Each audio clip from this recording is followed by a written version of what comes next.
আমি মৃত্যুর পর আমার জানাজা এমন একজন লোক দিয়া পড়াইবা যে লোকটার ভেতরে 4টা গুণ থাকতে হবে। 4 গুণ সম্পন্ন হওয়া ব্যক্তি যদি পাও তাহলে আমি কুতুবউদ্দিনের জানাজা পড়াইবা। আর যদি 4 গুণ সম্পন্ন ব্যক্তি যদি না পাও তাহলে আমি কুতুবউদ্দিনের জানাজা পড়াইবার দরকার নাই, আমার লাশটাকে এইভাবে দাফন দিয়ে দিবা। কুতুবউদ্দিন বখতিয়ার কাকি রাহমাতুল্লাহি আলাইহি ডাকতে বলেন, রে খাদেম, আমার জানাজা যে ব্যক্তি পড়াইবে তার ভিতরে 4টি গুণ থাকতে হবে।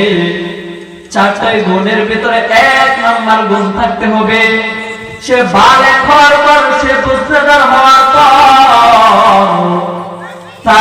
সে বালেগ হওয়ার পর তার জীবন থেকে, তার দিনগুলো থেকে একদিন যেন তার নামাজ কাজা না হয়, তাকবীরুল্লাহ ছুটে নাই।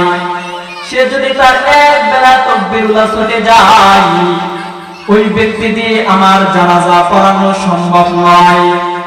কুতুবউদ্দিন বখতিয়ার কাকি রাহমাতুল্লাহি আলাইহি ডাকতে বলেন, রে খাদেম,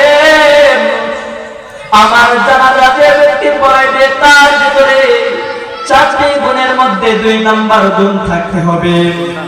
আমরা যে আসরের নামাজ পড়ি, আসরের আগে 4 রাকাত সুন্নাত আছে, যেটা পড়লে সওয়াব আছে, না পড়লে কোনো গুনাহ নাই। কুতুবউদ্দিন বখতিয়ার কাকি রাহমাতুল্লাহি আলাইহি ডাকতে বলেন, আমার জানাজা যে ব্যক্তি পড়াইবে তার ভিতরে 2 নাম্বার গুণ হলো সে যেন কোনদিন বালেগ হওয়ার পর আমার জানাজার আগ পর্যন্ত আসরের 4 রাকাত সুন্নাত ছুটে নাই।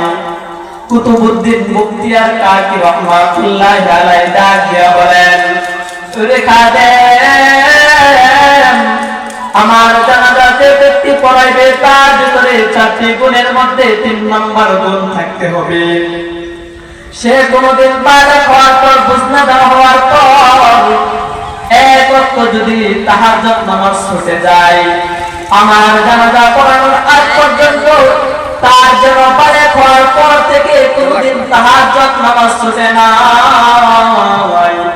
কুতুবউদ্দিন বখতিয়ার কাকি ডাকতে বলেন, সে যদি 1 ওয়াক্ত তার জীবন থেকে তাহাজ্জুদ নামাজ ছুটে যায় তাহলে ওই ব্যক্তি দিয়ে আমার জানাজা পড়ানো যাবে না।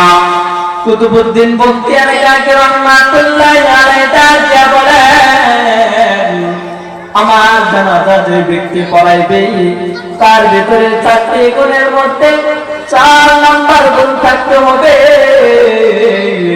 সে কোনদিন বালেগ হওয়ার পর তার চক্ষু দ্বারা